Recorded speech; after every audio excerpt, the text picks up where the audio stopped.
অসংখ্য ধন্যবাদ শ্রোতা বন্ধুরা, আপনাদের থেকে ভালো রেসপন্স পাচ্ছি। দুঃখ একটাই, আপনারা চ্যানেল সাবস্ক্রাইব করছেন না। রহস্য গল্প সিরিজ চ্যানেলে আপনারা শুনছিলেন হিমাদ্রি কিশোর দাশগুপ্তের লেখা থেকে সংকলিত আদিভৌতিক রহস্য গল্প শ্মশান ঘাট মণিকর্ণিকা। নবদ্বীপের ছেলে প্রবীর অফিসের কাজে কাশিতে এসে মণিকর্ণিকা ঘাটের পাশে অবস্থিত অপেক্ষা নামের একটি বাড়িতে বিনা পয়সায় থাকার সুযোগ পেয়েছিল, কিন্তু সে স্বপ্নেও ভাবেনি কি ভয়ঙ্কর অভিজ্ঞতা তার জন্য অপেক্ষা করছিল। আসলে হুবহু মানুষের অবয়ব নিয়ে থাকা কিছু অশরীরী আত্মার সাথে সে বসবাস করছিল। শেষ পর্যন্ত জীবন সংশয় হয়েছিল তার। কিভাবে সেই অশরীরীদের ঘেরাটোপ থেকে সে বেঁচে ফিরল, আজ শেষ পর্বে তাই শোনাব। আগামী সপ্তাহ থেকে শোনাব ভিন্ন স্বাদের আরেকটি ধারাবাহিক রহস্য উপন্যাস।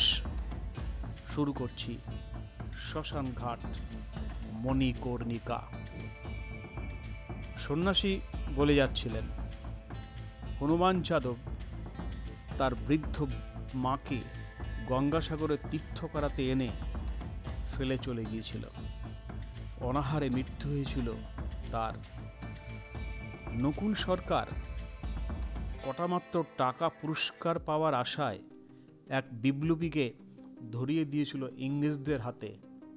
ইংরেজরা ওই বিপ্লবীকে ফাঁসি দিয়েছিল।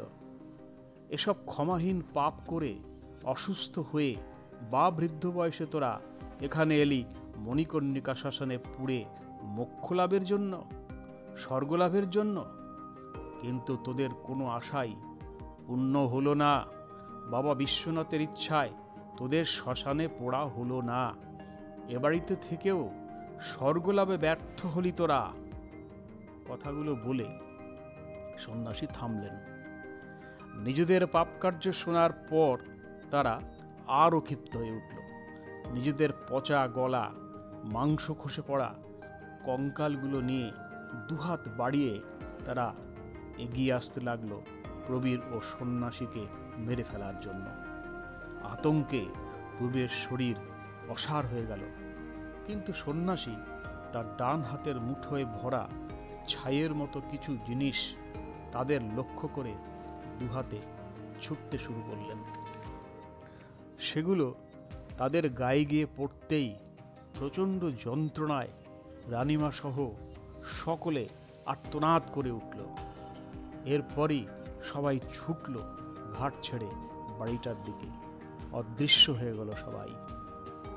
সন্ন্যাসী বললেন, চল, এবার এ স্থান আমাদের পরিত্যাগ করা উচিত, না হলে আরও বিপদ হবে। উপরে উঠে এসে বাড়িটা অতিক্রম করার সময় নানান কণ্ঠস্বর শোনা গেল। রানিমার হতাশ মেশানো ক্রন্দন ও আক্রোশ মেশানো কণ্ঠস্বর শুনতে পেল প্রবীর। তারা দ্রুত সেই জায়গা ছেড়ে আবার সেই পুরনো বটগাছতলায় চলে এলো। গাছটার পাশ দিয়ে ঘাটের সিঁড়ি গঙ্গার দিকে নেমে গেছে। সন্ন্যাসী প্রবীরকে নিয়ে কয়েক ধাপ নিচে এসে দাঁড়ালেন। সেখান থেকে দূরে ঘাটের ওপরের দিকের অপেক্ষা বাড়িটিও দেখা যাচ্ছিল। সন্ন্যাসী মৃদু হেসে বললেন, সেদিন তুই সাপের হাত থেকে আমাকে বাঁচাবার চেষ্টা করেছিলি, কৃতজ্ঞতা স্বরূপ তাই আজ তোকে আমি ওদের হাত থেকে বাঁচালাম। তুই ওই বাড়িটা ছাড়া আর থাকার জায়গা পেলি না? প্রাথমিক বিস্ময় কাটিয়ে প্রবীর জিজ্ঞাসা করল, ওই বাড়িটা আসলে কোন বাড়ি? ওই লোকগুলোই বা কারা? যা এতক্ষণ দেখলাম সব কি সত্যি? সন্ন্যাসী বললেন, সব সত্যি। মণিকর্ণিকা শ্মশানে দাহ হলে মানুষের সব পাপ ধুয়ে মোক্ষ লাভ হয় বলে সকলের বিশ্বাস। তাই ওই বাড়িটার মতো মণিকর্ণিকা শ্মশান ঘাটের কাছে এমন অনেকগুলো বাড়ি তৈরি হয়েছিল, যেখানে মৃত্যুর আগে মানুষজন এসে থাকতে পারে ও মৃত্যুর পর মণিকর্ণিকা শ্মশানে দাহ হলে স্বর্গ লাভ করতে পারে। সাধারণত 14 দিন করে মুমূর্ষ ও বৃদ্ধ লোকেদের থাকার সুযোগ মিলত।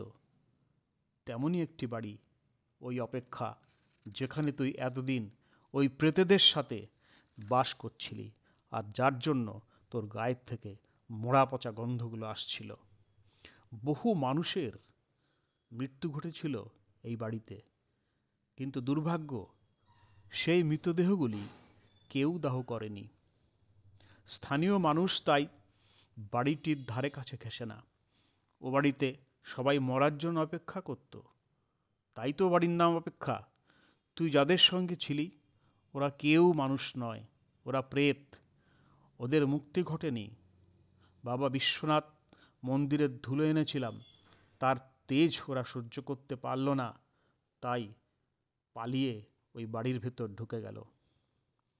সন্ন্যাসীর কথা শেষ হতেই জোয়ারের প্রবল জলোচ্ছ্বাসের শব্দ হলো। সেই জলের আঘাতে চোখের সামনে ওই অপেক্ষা বাড়িটা ঘাটসহ গঙ্গাবক্ষে তলিয়ে গেল। এ দৃশ্য দেখার জন্যই এখানে এসে দাঁড়িয়েছিলাম রে। শেষ পর্যন্ত হয়তো মা গঙ্গা ওদের পাপ ক্ষমা করে দিলেন, নিজের বুকে টেনে নিলেন ওদের। তোর আর কোনো ভয় নেই রে। আলো ফুটলে তুই ফিরে যাস।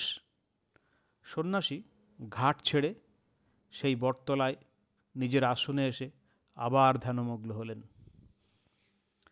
প্রবীর বুঝতে পারল সন্ন্যাসীর সঙ্গে তার কথাবার্তা শেষ।